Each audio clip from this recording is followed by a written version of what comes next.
Good afternoon, everybody, on this beautiful, beautiful Saturday afternoon.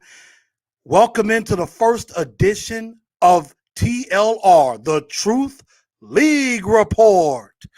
I'm your host, Chris, Blue Enforcer of Titans and Truth, and we are going to have a very fun episode to start off this new edition, this new I would say format that I am putting together. So yeah, let me know what you think of this as the show goes on. And we're going to basically be talking about a lot of things happening around the league, around the NFL, a few things around the league. And I have a very special guest to bring on. And there I am right there. That is a big mock draft expert. And you know him, you love him. Can't wait to bring them in. And before we do that, make sure y'all share this show out on Instagram at Titans_in_truth. Also on on Twitter, I am at TNT Blue Enforcer. Also on Facebook at TNT Enforcers. So that's where you can find a lot of content, including this episode. And without further ado, I will introduce to some and present to others. He is way more famous than me. He is a guy that knows a lot about the NFL and what's going on. So, ladies and gentlemen, the GOAT, the GOAT House, is in the building. And you can catch him at GOAT House NFL on Twitter. So, welcome into the show, GOAT, man. It is good to have you on board with us. Hey, thanks for having me. That was quite the introduction. Appreciate it. We'll definitely try to do that and everything for people. And in the beginning, if people don't know about your content, please tell everybody where they can find you. The Goat House on YouTube and on Twitter at Goat House NFL. We have a podcast as well, the Goat House Podcast. But just covering the NFL every single day, in season, in the off season. I think we started with the NFL draft, so big fan of the NFL draft. We have it covered through that. So yeah, check us out. Much appreciated. Absolutely. And I'm telling you, everybody, this man has a lot of content, has a lot of knowledge about what's going on in the draft and a lot about what's going on inside of the NFL. If you don't know this man, where in the world have you been? You need to know, and you need to get in with him. And I see we have a lot of people in the chat section. Sin City Titan, Steve, AZ Mick, Luke. How's everybody going? Make sure y'all spread the word to everybody. We got LGRW. What's going on? So let's just go ahead and get right into what we got going on. First up, around the league, some few things that are going on around the league right now. If you're a Titans fan, in a football sense, you might kind of feel good about what's going on with the Texans. But personally, I mean, the Deshaun Watson saga continues to turn. More people are coming out in suing him, and now people are being identified. I mean, this is just a bad look, not just for the Texans, but mainly for Deshaun Watson. And it doesn't look good for him even playing this upcoming season and everything with that. So for a football sense, GOAT, let me ask you, what do you feel with all of this going on? How does this affect Houston in the upcoming season? It's a mess right now. It really feels like that the Texans are preparing to play without him this year. It felt like because they're adding Tyrod Taylor, they traded for Ryan Finley, pretty random there. And they're gathering quarterbacks because it feels like they're preparing to play without Deshaun Watson. At the time, when they signed Tyrod Taylor, it kind of felt like, are they preparing to trade Deshaun Watson? But now we're realizing that he might be sitting out there. He might not be able to play at all anywhere. So, definitely going to be interesting season for the Texans. A lot of one-year deals in free agency. It feels like a team preparing to go in rebuild mode and preparing to be without Deshaun Watson. It's wild. And especially with the turmoil that's going on within the front office of the Texans with, I believe it's Easterby, who has been kind of overseeing everything, and it's just not looking good. Like you said, it's a big mess.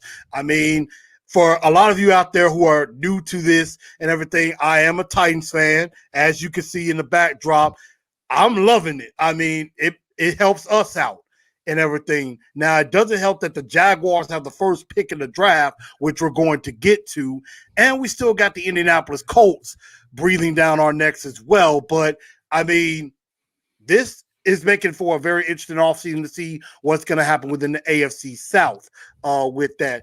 And speaking of other quarterback moves, a team that was looking to trade for Deshaun Watson had to kind of go in another route are the Panthers, trading for quarterback Sam Darnold.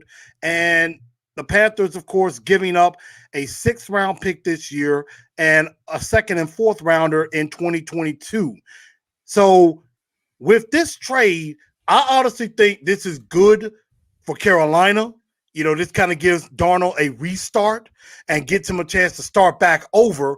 But at the same time, I'm also hearing a certain starting quarterback is none too happy about this. So, what do you feel about this trade with the Panthers? I'm honestly not a big Sam Darnold guy. I mean, it is good that he's kind of getting a fresh start somewhere away from the Jets. You know, another little bit of a messy situation over there. They did give up quite a bit. You know, I guess only a 6th this year, but then two pretty valuable picks next year. Just based on what we've seen from Sam Darnold, I thought it was a little much.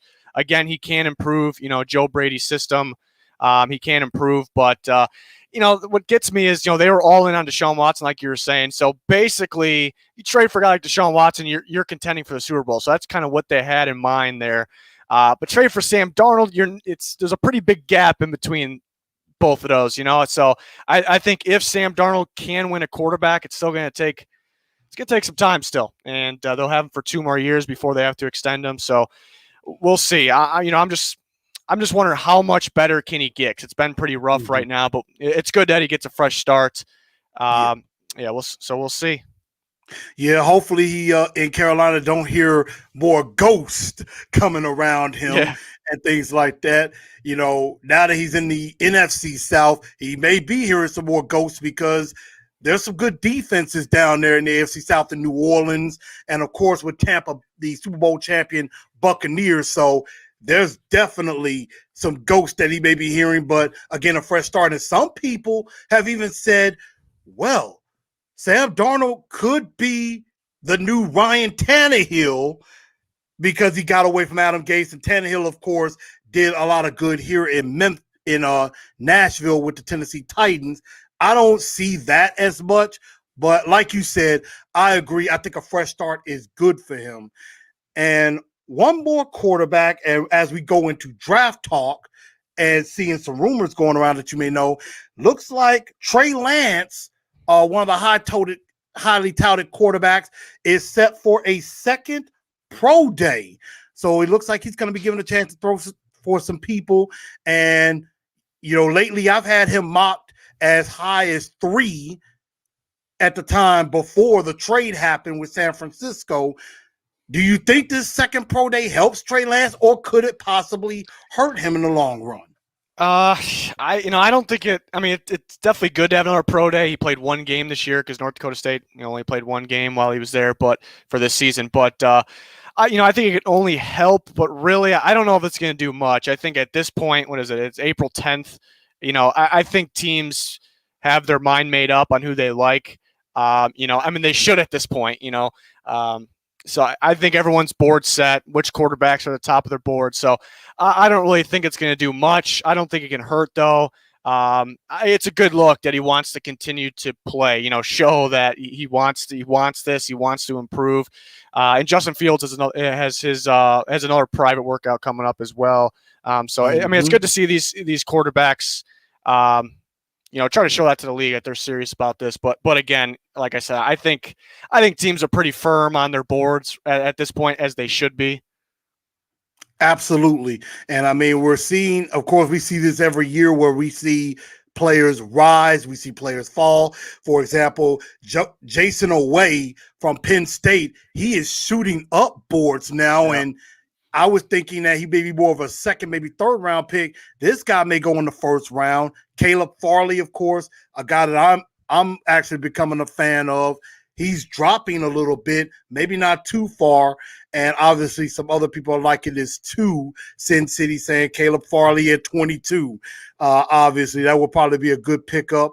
And again, y'all, when it comes, and I see Steve talking about Deshaun Watson. Again, we're not really legal experts, so we don't really talk the legal side of it. We're talking from a football perspective and everything with that.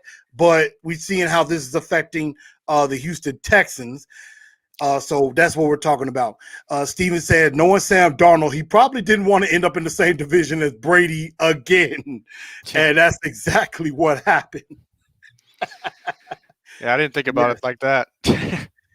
Exactly. I wouldn't have thought of it like that too. Let's see. My guy Lee coming in saying he likes Kwity Paye at 22.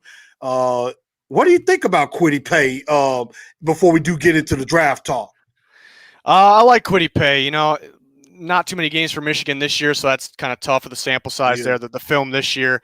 A little bit of lack of production, but you see he's got the potential, strong dude.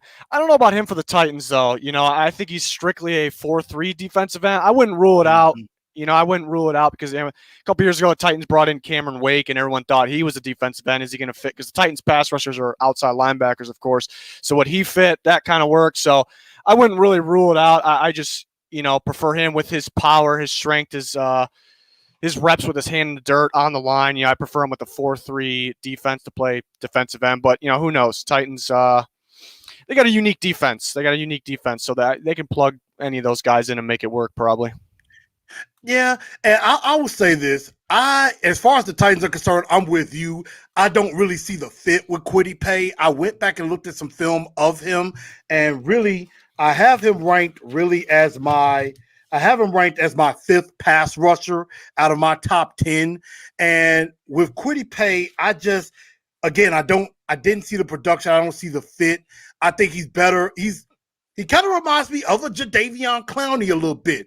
Pretty good in the run game, but don't know if he has that pass rush ability to be able to get to the quarterback. And that's something that the Titans struggled with as far as getting to the quarterback is definitely concerned. And so, again, and another guy that LGRW is bringing up, and somebody that I kind of had a little bit of liking towards, Azeez Ojulari from Georgia. What do you think about Azeez Ojulari? He seems like he's a pretty good fit, but also is still got some polishing he needs to do. Yeah, I think it's a good fit. It's a good pass rusher. One of the more productive ones, I'd say. In this class, you know, there isn't a bunch of super productive guys, a lot of upside guys, but I thought he was pretty productive this last year. But, yeah, I do think he fits outside linebacker as an edge rusher in their scheme there. You know, he's pretty similar to Harold Landry, though. You know, he has some of the same traits, that outside bend as his main pass rush move, can drop in coverage. So will they, because they know he's a fit, would they like him, or would they say, you know, we kind of already have this guy in Harold Landry, so maybe they would pass? You never know. But, yeah, I actually like that comparison, though. It's pretty similar players.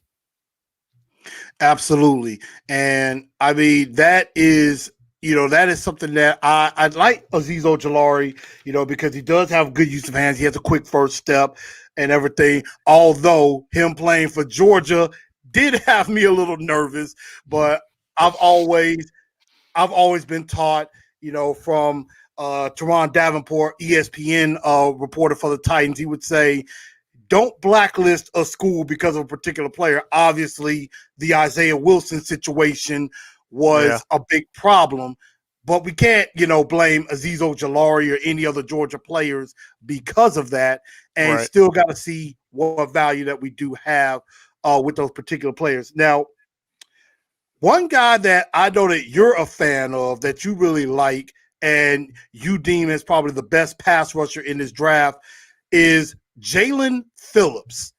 And tell me a little bit about what you think about him as far as being a pass rusher. Yeah, I mean, as soon as I watched the tape on Phillips, I knew he was the best pass rusher in the class. You know, I think he has the collection of moves with the traits as well. powerful, lengthy, knows how to use his length, has the athleticism. We see him in his pro day. He lit up the pro day. Everyone was waiting for Gregory Russo at the pro day. Ends up being Phillips that lights it up. And all of that, him being kind of the most talented right now. Well, I also think he's scheme versatile as well. I think he fits 4-3 end or 3-4 outside linebacker. But on top of all that, I think what people forget is that he has upside too. Like, people know he's the most talented now, but they'll say, Jason Oweh might be better because he has the upside. Just one example. But Phillips, I think he has upside. He's a 5-star recruit, top recruit, out of high school, and he doesn't have that many reps under his belt, and he still showcased that he can play. So I think with more reps, NFL scheme, if he stays healthy, I think he's going to be special. I really do. Absolutely. And I definitely like that too. And I'm also a fan of one of your other sleeper picks on defense in Quincy Rochet. I thought he did very well at the Senior Bowl. I thought he was very good when he went up against Alex Leatherwood. I mean, got penetration, and he was kind of beating him down. But then as the game and later on in the week, it kind of tailored off a little bit. So I am a fan of Quincy Rochet as well. And in sticking with, and I'm basically bringing up some of the Titan needs, and we're going to get into other teams as well during the mock draft. I got corner and wide receiver as our top 2 needs. And do you see Caleb Farley seriously falling as far as what we're looking at? Does he still make it into the top 10? Does he make it into the top 20? Or could he possibly fall out of the first round altogether? I think he could definitely be there for a team like the Titans at 22 or the Colts that are right ahead of him at 21. Yeah, he could drop. It sounds pretty serious. Yesterday, it kind of came out that teams are aware of his, injuries, and they're confident about him. So it's not like he's going to drop out of the first, we don't think. But I do think he drops a little bit. I think even before, some of the injury concern, I think the media was probably a little higher on him than the actual league. Because the league, they value, when it comes to cornerbacks, the first thing these coaches look at, can they, how good are they with their press technique? Are they experienced with press man? And I think he can play that, but I think you look at J.C. Horn and Patrick Surtain, they have more experience and more polished at that. So that's going to appeal to the NFL coaches a little more. So I think those guys were always at the top. But then you factor in the past injuries for Farley. He opted out this past year. I think he'll be all right, but I think you factor all that in. I think he's probably the 3rd or maybe 4th corner off the board. You talk about Greg Newsome from Northwestern, could sneak up as well. A lot of rave reports on him. So, yeah, we'll see. Yeah. But I think it's got to be Horn and Surtain, either order, towards the top. We'll see, though. Draft's unpredictable, so we will see. It's very unpredictable indeed. And I definitely like what J.C. Horn does bring. He brings that aggressiveness. He brings that press corner technique. He did very well in the Auburn game against Seth Williams. And before we do lastly get into receivers a little bit, one corner that maybe doesn't get a whole lot of attention but should get a little bit more, Greg Newsome. I tried to find a little bit of film on him. I like his aggressiveness, which I think is a strength, but it is also a weakness in my opinion, because it does kind of lead to penalties. And I know he dealt with an injury that kept him out of the Big Ten championship. What are you hearing and liking about Greg Newsome? Yeah, he's getting a lot of buzz. He can be the 3rd corner taken. He should go in the first round, but kind of a total package corner, familiar with, any coverage concepts out there. He can run zone, man. Like the way he attacks the ball.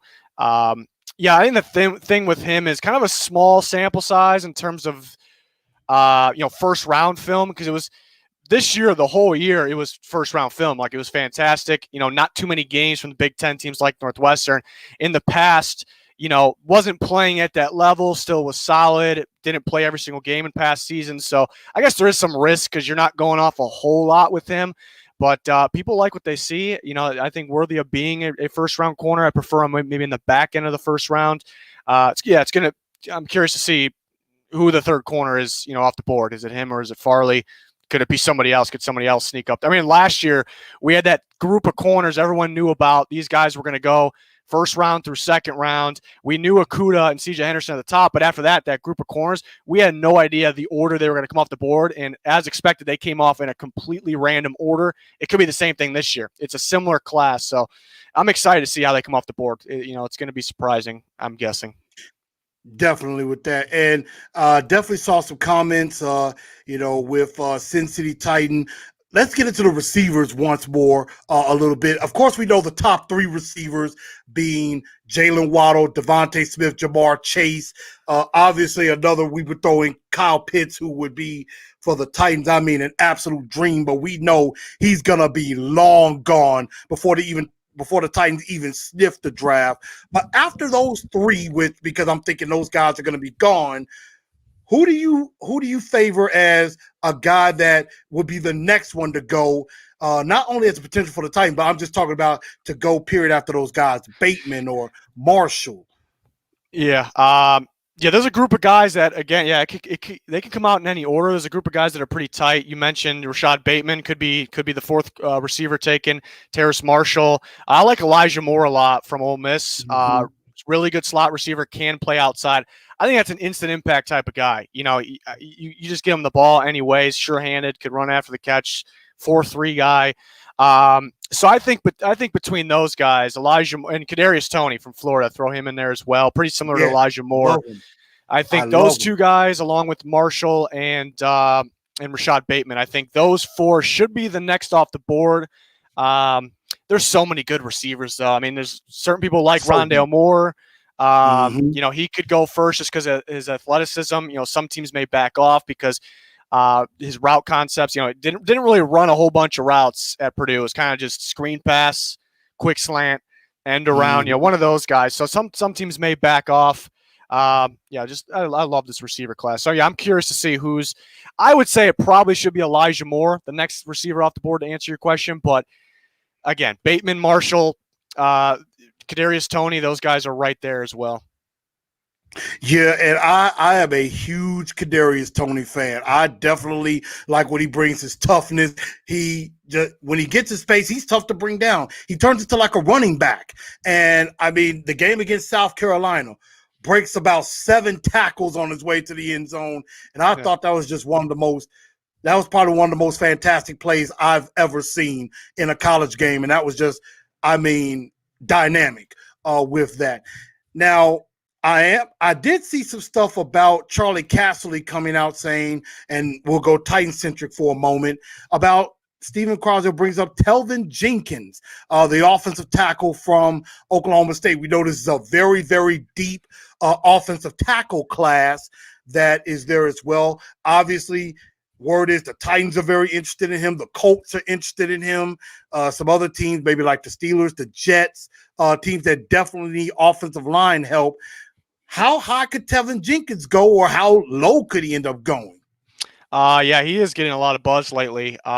Seems like a likable kid, so that would be good. I know Titans fans probably be worried about taking another right tackle like Isaiah Wilson last year, but I don't think it's going to be the same situation. It seems like a good kid there. He's been getting a lot of buzz. Nasty blocker. Bully of a blocker. He's going to fit in any team that wants to run the ball first, like the Titans, but he can pass protect as well. He can go. He can go pretty early. I look at the Raiders might take a shot at him because they moved on from Trent Brown there. I think he fits what they're trying to do. So if the Titans do really want him, they actually may have to trade up. I don't know if fans how happy they would be with that, trading up for another for a right tackle. There's some teams in there. Raiders, Titans are getting brought up. Colts would be looking to move him to left tackle, so we'll see how confident they are about that if that's the case. Yep. Steelers would like him, so I don't. Minnesota. I don't know if they take him that early at 14. They're looking for a left tackle. Maybe they're confident in putting him. We'll see. I'd say the latest he probably goes to Steelers at 24, the very latest, but we will see. I know the Ravens would love to have him. They're picking 27. Yeah. If they're moving on from Orlando Brown, which the rumors point towards, but still waiting for something to happen there. If there's a trade, but I think that'd be a good replacement there. But it sounds like his stock is up. Yeah, I would say probably the lowest team that I would probably say for him, and Titan fans are not going to be happy when I say this, the Jags at 25. could be another spot as far as them, fix. They're gonna get Trevor Lawrence. Trevor Lawrence is going number one. We all know this. We all see this. And with Urban Meyer, best thing to do, and I've always believed in this philosophy, and others have said it, 4 premium positions: quarterback, tackle, left tackle, and now looking like right tackle, corner, pass rusher. You got to protect that blind side all the time for any quarterback. And I think the Jags could be a team that sneaks in. If there's somebody available like a Kelvin Jenkins, if he's sitting there, he could be for the taking with the Jags at 25. Yeah, I mean, it's a possibility. Their offensive line, yeah, it just depends on the new scheme. Their offensive line was hot and cold in the past, but they got Jawan Taylor out at right tackle, who I liked out of Florida a few years ago, but he hasn't really put it together yet. I would imagine they give him another shot, and they've surprisingly franchise tagged Cam Robinson, so I think they'll roll with him at left tackle. So yeah, we'll see what the Jags do. They could go line. They're set at receiver, but I could actually see them going another playmaker out there just for Trevor Lawrence. They can go safety. Trevon Marek from TCU is a possibility. So Jags, they're actually looking pretty good. A lot of draft picks too, so that could be a team that could give the Titans and Colts a battle there.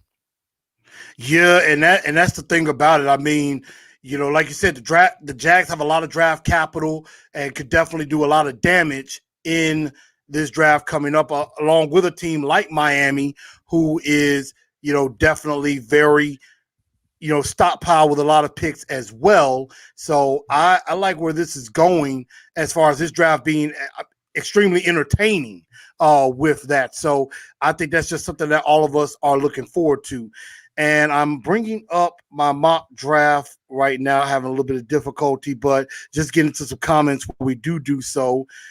Sin City Titans saying it would be sick if J-Rob jumped the Colts in the first to get their guy.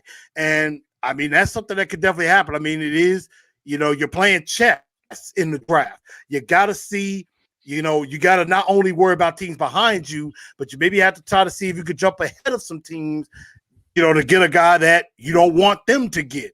So I definitely see something with that. And Lee brings up a corner that I really haven't heard a lot of information about. I don't know if you can chime in on this. Shamar Jean Charles from Appalachian State. Do you have any information about him whatsoever?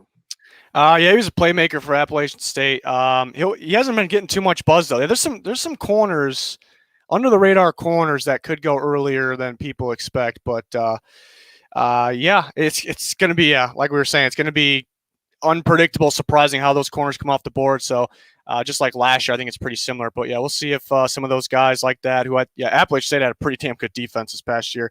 But yeah, we'll see where he falls. Could be an early day 3 guy. Yeah, and I mean, if anything else, you have that you want to have that depth. You want to get some depth pieces that can be, special teams guys that maybe could eventually turn into a starter, or could be, that player that you see as the diamond in the rough. And because you tend to have those from time to time out of nowhere. Antonio Brown being one as a 6th rounder. A long time ago with the New Orleans Saints, you had Marcus Colston from Hofstra just become a special player out of nowhere. Nobody thought of it. So those type of players, rare. And if you get one that could end up being a gem, I mean, that is something beautiful with that. I think I'm able to bring up the mock draft now to go right into that. Let's see. Got it right here. So I apologize for the technical difficulties, everyone, with that, but we're getting that. We're getting that together. So bear with me for just a second. And thank y'all for tuning in again. We have the GOAT House. We have the GOAT with us here on the Truth League Report, as we've been talking around the league and going into the NFL, talking about the NFL draft that we do have coming up. And there it is right there. So let's just go ahead and get right into this mock draft that I came up with last night. And you'll see the picks scrolling down underneath the screen right here. But let's start off with the obvious. At number 1, obviously, the Jacksonville Jaguars are taking Trevor Lawrence at number 1. And we then have the Jets going number 2 with Zach Wilson out of BYU. Number 3, I have Justin Fields going here at 3. I know that Mac Jones could possibly go there as well, but around 3 or 4, I believe is where the draft truly begins. What would you be thinking as far as, we know the top 2 picks are pretty much solidified. What are you thinking about with 3 with San Francisco? Yeah, I'm back and forth on this one because it really sounds like Mac Jones. If you hear everyone talk, it sounds like Mac Jones. It's tough. I Justin Fields makes more sense to me because he's not only because he's the better prospect, I actually view Fields as a better fit. I don't know. Mac Jones probably looks like a typical Shanahan quarterback, but he had a lot of success on RPO, in my opinion, Mac Jones, and Shanahan's not going to run much at all of the RPO. So I would actually think the better quarterback is also the better fit in Field. So that's why I kind of 1 second thinking it's got to be that. It's predicting that because it's got to be that. But then 1 second I'm thinking, man, it sure sounds like Mac Jones. So maybe I'll predict that. It's kind of up in the air at this point, I just think for that Kyle Shanahan type of offense, I just think Justin Fields is the better pick, in my honest opinion, because he can do a few things with his legs. Obviously, at his pro day, could throw, seems to have a pretty decent arm on him and some things like that. And as long as they surround him with some good pieces, I mean, Justin Fields could thrive. And then obviously they're probably going to move on from Jimmy G in that situation. They may be able to get a nice little haul for Jimmy G with that.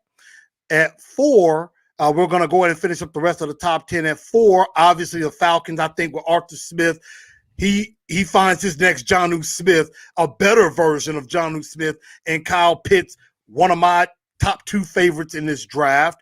At 5, I got the Bengals going with Jamar Chase, reuniting with Joe Burrow in Cincinnati. That connection, I think, it's going to pick right back up where it left off, and forcing the Dolphins at 6 to go with Jalen Waddle to get back with Tua Tagovailoa.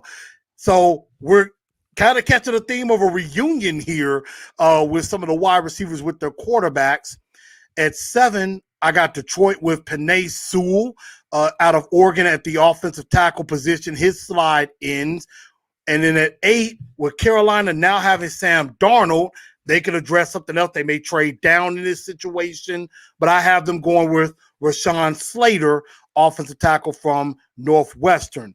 We were talking about Trey Lance earlier. I have him going 9 to the Denver Broncos, which it looks like they're not believing in Drew Lock anymore, and they could be heading in a different direction. And then to finish off my top 10, J.C. Horn going to the Dallas Cowboys. So, Goat, I want to get your thoughts on my top 10.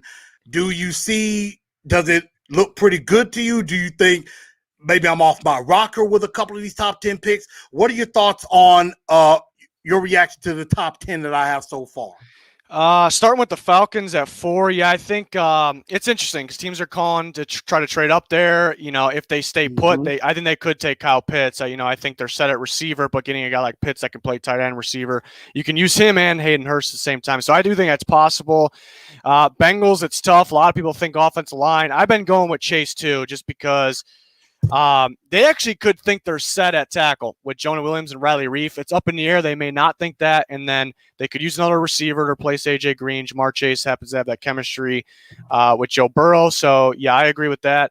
Jalen Waddle, the Dolphins, I think is realistic. I keep saying in my mocks that I have a feeling the Dolphins may go with it's not that surprising of a pick, but it's a little out there because people mainly mock them. Chase or Sewell.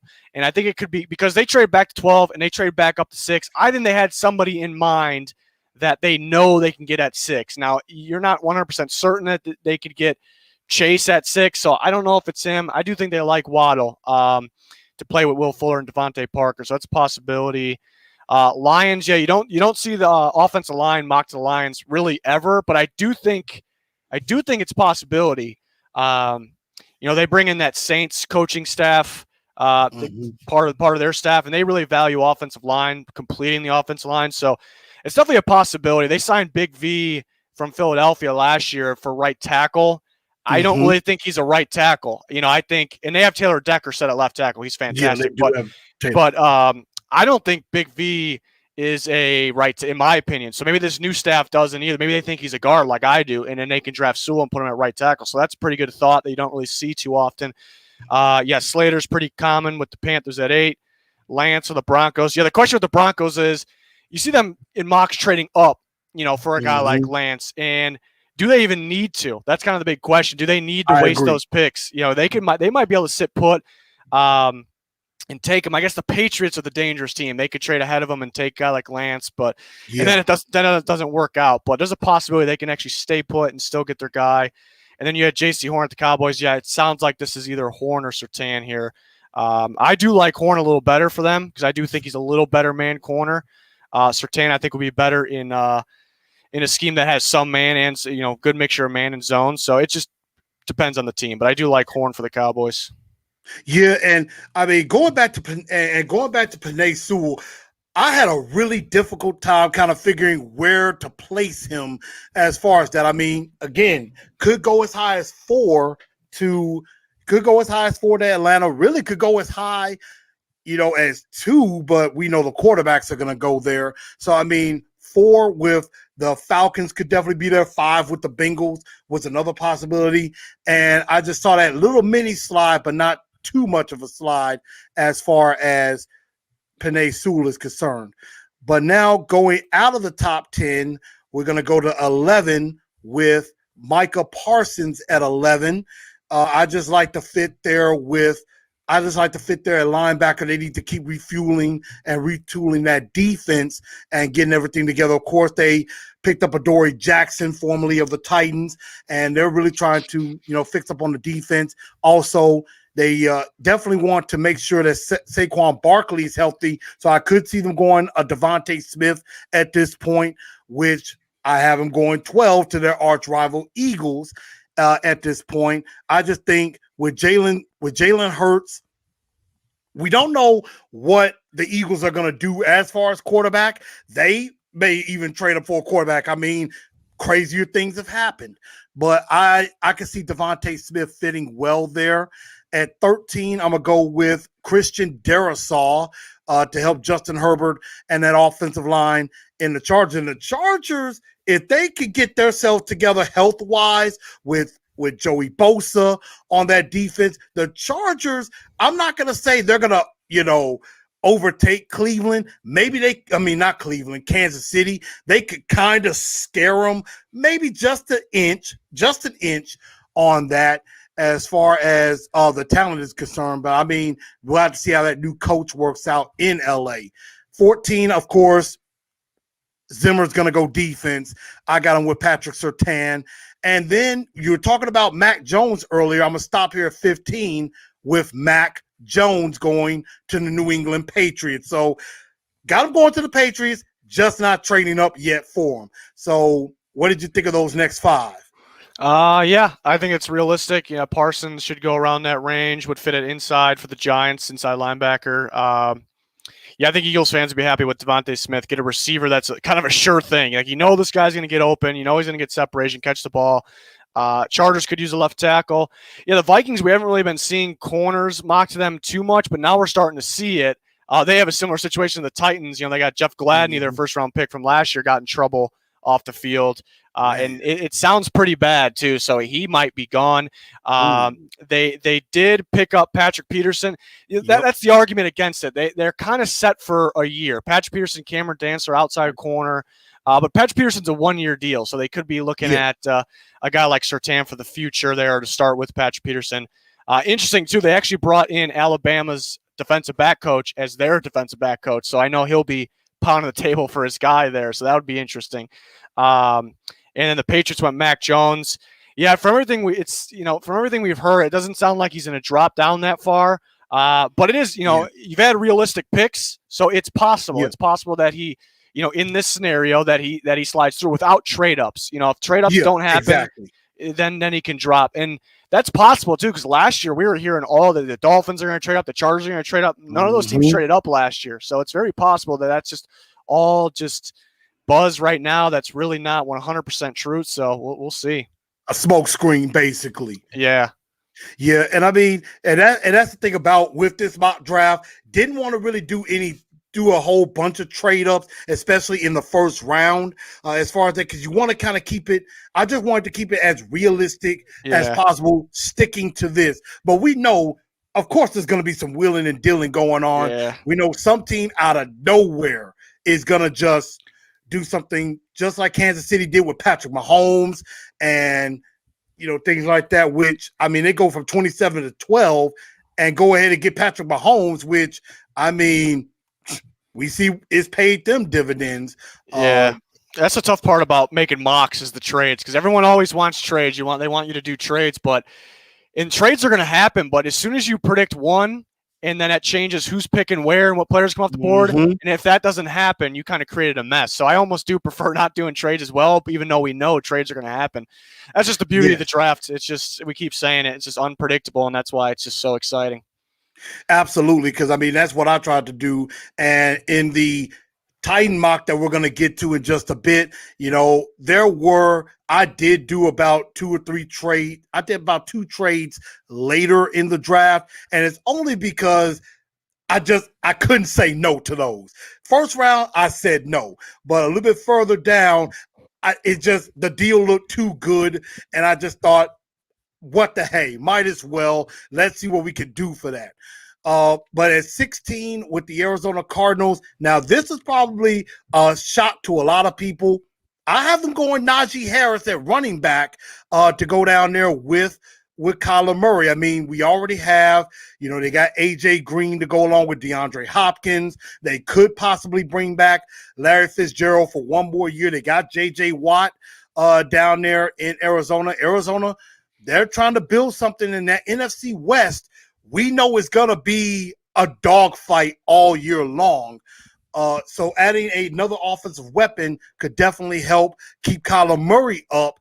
But I know that Kingsbury likes to just throw the ball around the yard. So that might be that's going to probably be a questionable fit.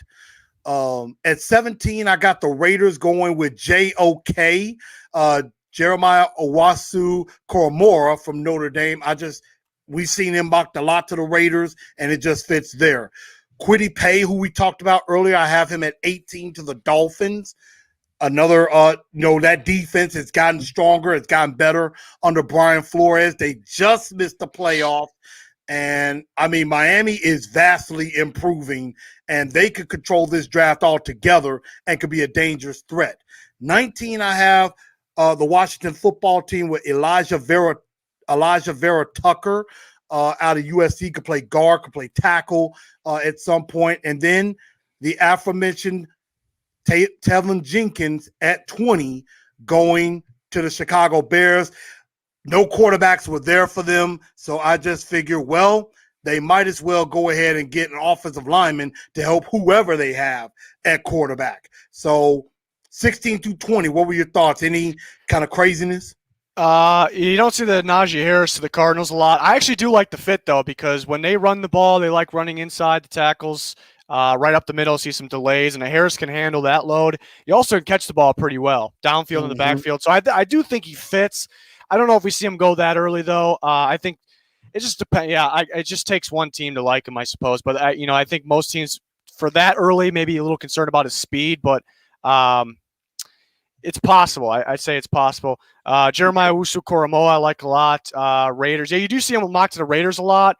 I don't know if, Gus Bradley comes in as defensive coordinator there. They could use him more like a Derwin James, actually, who's been hurt. But when they did have him in for the Chargers under Gus Bradley, it was kind of a safety linebacker hybrid. So I do think that's a fit if they're valuing that type of player. In terms of actual linebacker, every down linebackers, they might be set.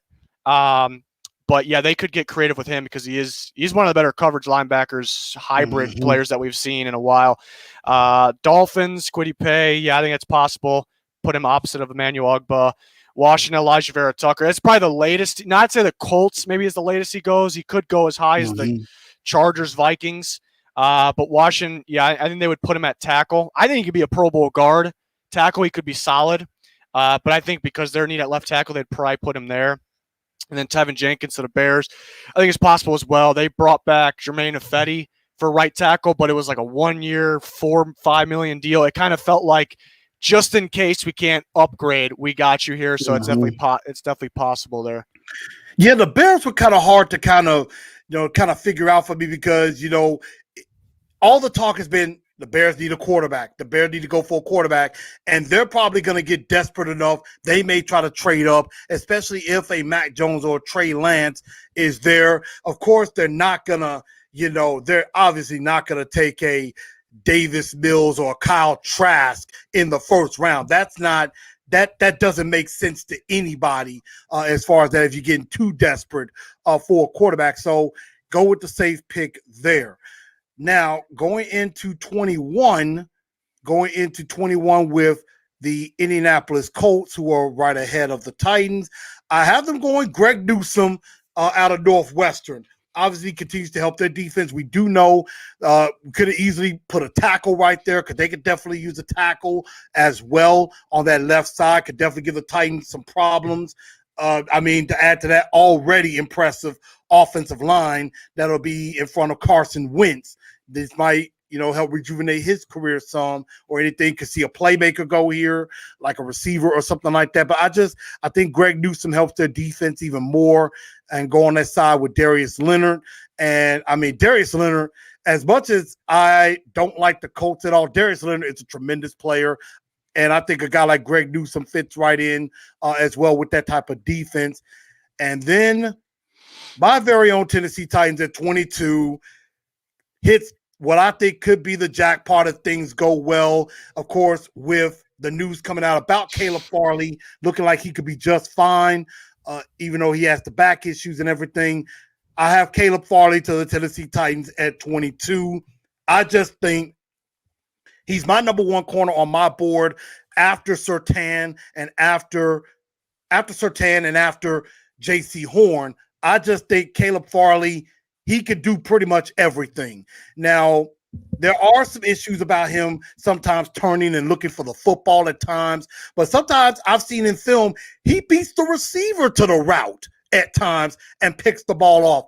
I like his size. I like his length. He has good recovery speed. So I just think that is a great fit. We already have Janoris Jenkins. Well, I forget he likes to be called Jackrabbit. And also Christian Fulton as well, and an improving Breon Borders, who did pretty well for the most part last year. So with the Colts and the Titans, and then we'll go through the rest of the first round, what were your thoughts on those two picks?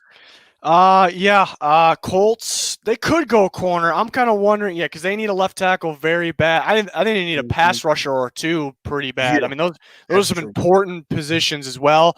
They could use Newsome. I know that fan base doesn't really like Rock Ya-Sin a lot. He struggled a little bit last year. Still young though, so they could look to upgrade corner.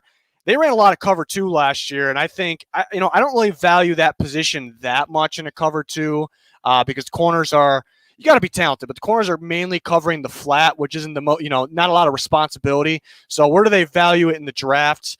It would make more sense to me if they could go corner, but to me, it would make more sense if they go tackle or pass rusher. But again, you don't want to reach though. Like if you need those guys, you can't just draft it just because you need it that bad to reach for a guy. So they could end up with Newsome, and the Titans go Farley. Yeah, we talked about him earlier. Like he could drop around this range.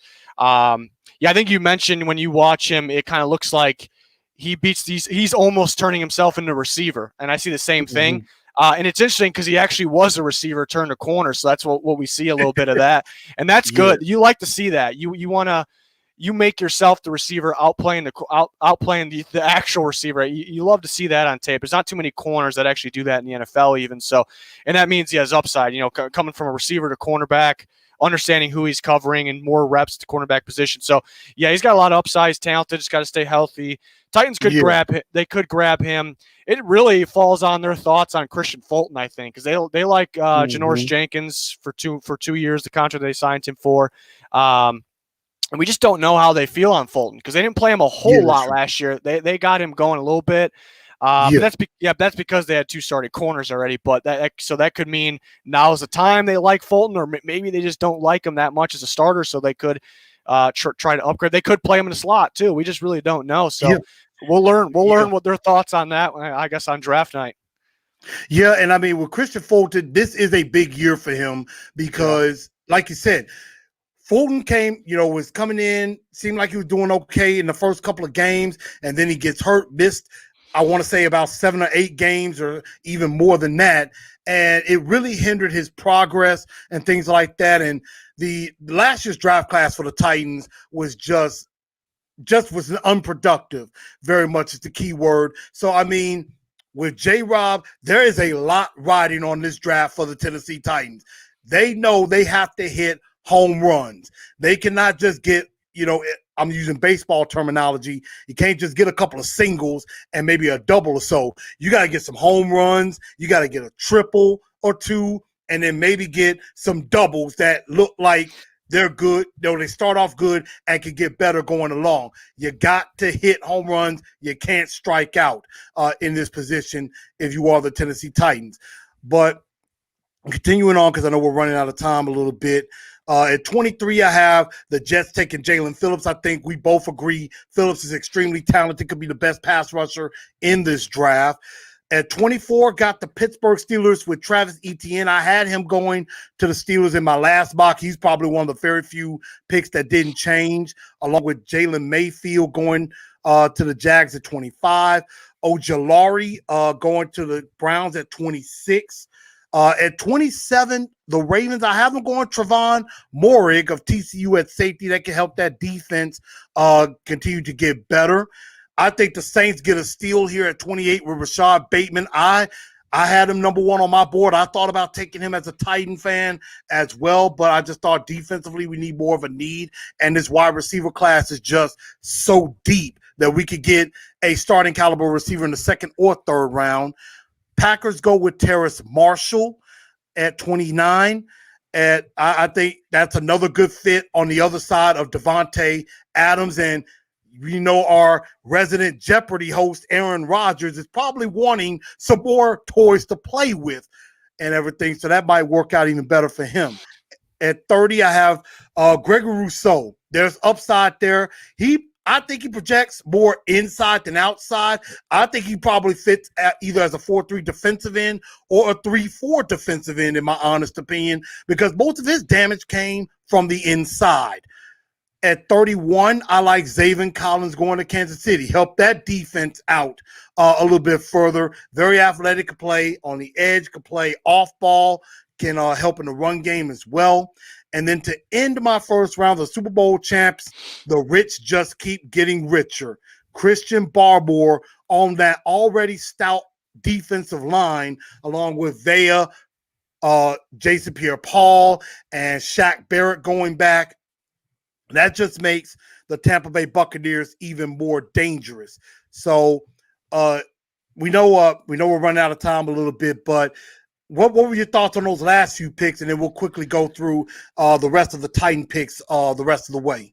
I think two things I kind of want to talk about on those. The Packers, everyone's wondering, will they finally value the receiver position? Will they finally take one? I would like Marshall for them.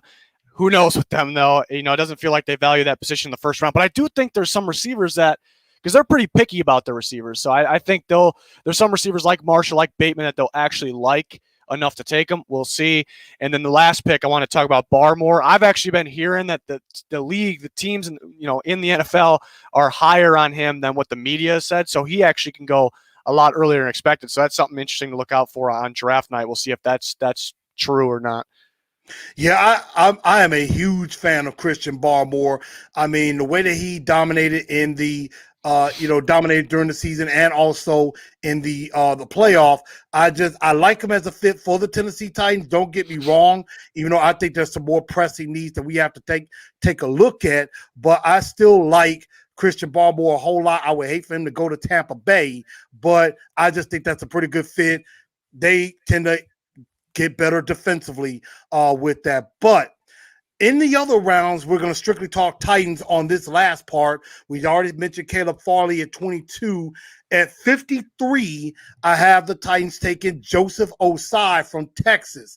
And the reason why I have this pick, Joseph Osai is my number one pass rusher. Again, Phillips would be number one if it wasn't for the injury. It's just something about Osai. I fall in love with a pass rusher like him, and high energy, high effort guy. I know Teron Davenport has said, maybe be kind of stiff. He's not really as big on him as I am, but I like the upside with Osai because we don't know what Harold Landry is going to be after this season. He could still be with us. He could be gone. We could be looking for his replacement. At 85 in the third round, I love me some Tylan Wallace. Tylan Wallace, I think, would be a perfect number 2 besides 8 on the other side of A.J. Brown, and you can have Josh Reynolds at number 3, and you can kind of interchange everybody out. You won't know who's lining up where in that, so it can make things a lot more explosive for the Tennessee Titans. Now, this is where I did make a trade. I did trade with the Dallas Cowboys, gave up my 100th pick to move down in the 4th round to 115. And that is where I got another one of your dark horse guys in Cam Sample as well. And before that, at 112, I have the Titans taking nose tackle Tyler Shelvin from LSU. And we need a nose tackle big time. To be in that monster in the middle. He could be a 2-down guy, but just somebody that could make Danico Autry and Big Jeff's life just even that much easier on the inside. And, people always say you got to build in the middle, from the middle all the way to the back. You have your nose tackle, you have your middle linebacker, you have your safety. You build up that way. Later in the 4th round, I made another trade, got Ambry Thomas from Michigan at corner, Trey McKitty from Georgia at tight end. Also in I believe this was round 6, got Austin Watkins, a talented receiver from UAB. DeMar Hamlin, I got as a safety to back up Kevin Byard and Amani Hooker. And last but not least, in the 7th round, I got a local guy, Robert Jones, an interior offensive lineman from Middle Tennessee State. So those were basically my picks with the Tennessee Titans. Y'all let me know in the comments section, what do you think of the mock draft from the 1st round and also the rest of the Titan picks? What do you think stands out to you, go before we get you out of here on those picks for the Titans 2 through 7? Osai is an interesting prospect. I'm trying to figure out, he could actually drop a bit because I do think he's a fit with the Titans, but he was actually an off-the-ball linebacker for most of his career. This past year, he just moved to edge rush, and he was pretty productive. He doesn't look like a natural edge rusher to me, though, but he has upside there because he just moved there. Yeah. You still kind of get the off-the-ball feel because a lot of his productions came from stunts. He's going on the inside, but he kind of squares up his body like he's still like that off-the-ball linebacker. So kind of back and forth on him because he's versatile. He can play the off the ball. He can play edge rush, which I think the Titans like. They kind of wanted to use Rashaan Evans at times, kind of like that. Even though I just feel he's an off the ball guy. So they may like that hybrid type of player. But it's tough. Teams may not know what to do with him. They may not feel like he's polished enough to draft him high for an edge rush, so he may drop. It just depends on the team. I would actually like him on a team that blitzes their inside linebackers a bit, kind of play him there, blitz him a lot because he gets his production from inside. So he's definitely unique. He's a unique player. Tylan Wallace, I like Wallace. Tough kid. He tries to run people over after he catches the ball. He's pretty fast. Good deep ball catcher as well. And the problem with him is it's typical Big 12 offenses. They plugged him in at the right side of the field, outside, and that's where he played every snap. You want to see a little bit of moving around. It's not really a negative for him. It's more of Oklahoma State's fault. But you want to see, it's a little risky taking a guy like that. Like Jalen Reagor was the same thing last year. TCU stuck him out wide right. He ran a go, or we got a screen pass. That's kind of what Wallace was too. But he's a big time playmaker. Shelvin, I like the fit at nose tackle. You said, they Daquan Jones, a free agent, so they need a nose tackle. Shelvin opted out this year, but was very good for LSU the year before. Yeah, he did. Cameron Sample, I like Sample. I think more of a 4-3 team will target him to play defensive end. There's some talk about him playing on the actual D-line. Maybe a rotation guy for Danico Autry in the Titans scheme. It's a possibility, but he's definitely a sleeper. He could even sneak in the third round there. Ambry Thomas from Michigan, that's another sneaky guy because he probably would go a lot earlier, but he not only did he opt out, but I think he had a health concern, which it's not super serious. And I think he lost a bunch of weight, and then he was like, all right, I'll just opt out. So I think that's mainly why he's dropped a bit, but a pretty solid press corner from Michigan there. Could be sneaky good if he's ready to go, which I would imagine he is. I like the Trey McKitty pickup you had. That's a sneaky one, maybe to replace Johnny Smith. It's another sleeper guy. He played at Florida State for a bit too. He's pretty good. He's pretty good contested catcher and really good after the catch, kind of like poor man's Johnny Smith. But that's a sneaky guy there for them. I think that's actually a pretty good fit. Austin Watkins, another one of my sleepers. I think he can go as high as the 4th round. I liked his tape. His build kind of reminds me of N'Keal Harry a little bit. I like that. Yeah, pretty big, built receiver. But N'Keal Harry's problem was separation, which I think Watkins actually has. I think he gets separation. Maybe not as good as after the catch as N'Keal Harry, but that's a sneaky guy there. Maybe 4th, 5th round if he slips through. Damar Hamlin from Pittsburgh. Yeah, the other Pittsburgh safety, Paris Ford's getting more of the hype, but I'd watch out for Hamlin because it felt like Pittsburgh had 2 free safeties on their defense. So I think Hamlin getting more of that role there. I think he has some upside.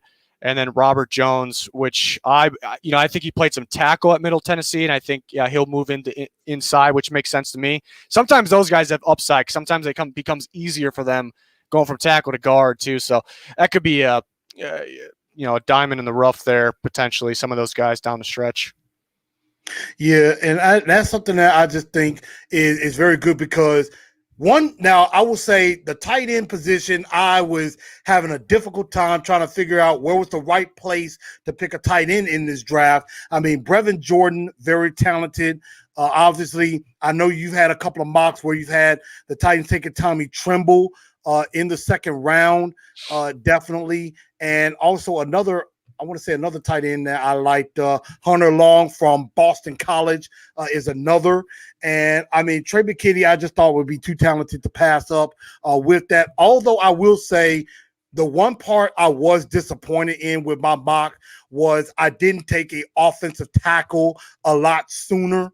I would say around the 3rd or 4th round. I should have took one at that point, but the way that the board was shaping up, it just wasn't looking to my advantage when it came to that. What's up, Trilogy? Titan Upload, how y'all doing? Man, I appreciate the love everybody's showing. But, you're trying to just synchronize as far as with the Titans, what they need as far as value as well. I kind of wanted to just stick with this best of a player as possible because you know this, Goat. You never want to just strictly draft for need. Right. Because you draft for need, then you're passing by, even though you may not need that particular type of player, there's a great player that you shouldn't pass up on, and you pass him up for need, and it costs you in the long run with that. But, I think overall it's a pretty decent draft when it comes to that. I would say, Goat, I'm going to ask you, I know you may not be into grades. If you had to go A through F on my mock, what do you think? I liked it. I thought you kind of made things stand out for me. Like the McKitty pick, I didn't really think of that. I do think it's a good fit. Like if they they could go tight end earlier, like we talked about Brevin Jordan, Tremble. If they don't, then I think McKitty's a guy they can end up with. So I like some of those fits. Maybe Sample. I don't know if Sample. I think he ends up on a 4-3 team. But and he's a good player though. So it's one of those where I wonder, is he a fit? But at the end of the day, Titans got a really good player if you end up taking him. So I liked it. I think Asai's a good fit. I think I would grade that around an A if the Titans did that. I would grade it around there because some good value, some good fits. Man, I praise to you, good sir. Praise to you. I'm hoping that maybe one day I actually can get that A.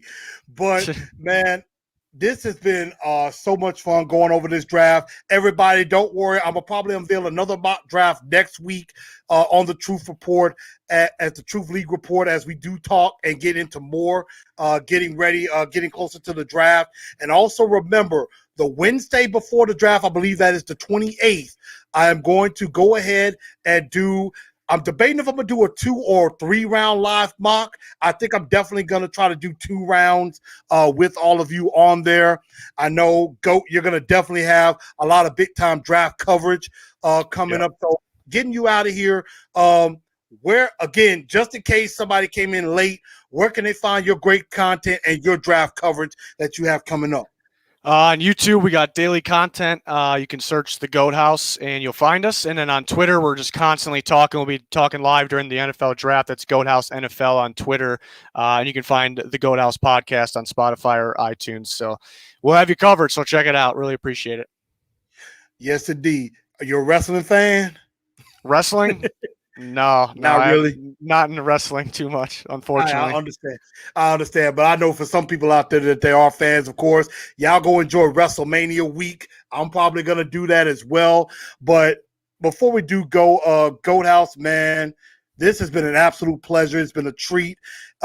If you haven't caught this content, if you're late catching it, go back to the top and watch it. You know where to find Titans of Truth every Wednesday night.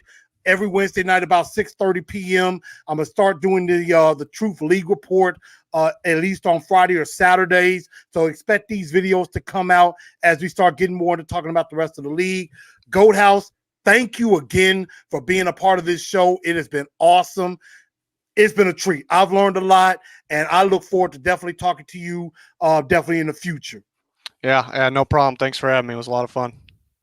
All right. Well, everybody, that is the Truth League Report, TLR, the first time. Again, give me your comments. Let me know what you think. Did you like it? Did you hate it? Let me know. Subscribe to the channel, to Titans and Truth. Also, smash that like button to death. Please do that. You're helping me. And also, I just love continue to bring out this great content. So for the Goat House, I'm your man, Blue Enforcer, a.k.a. Truth. Thank y'all for tuning in, and y'all have a good rest of your Saturday and weekend. I'll holler at y'all, and for Titan fans, tighten up.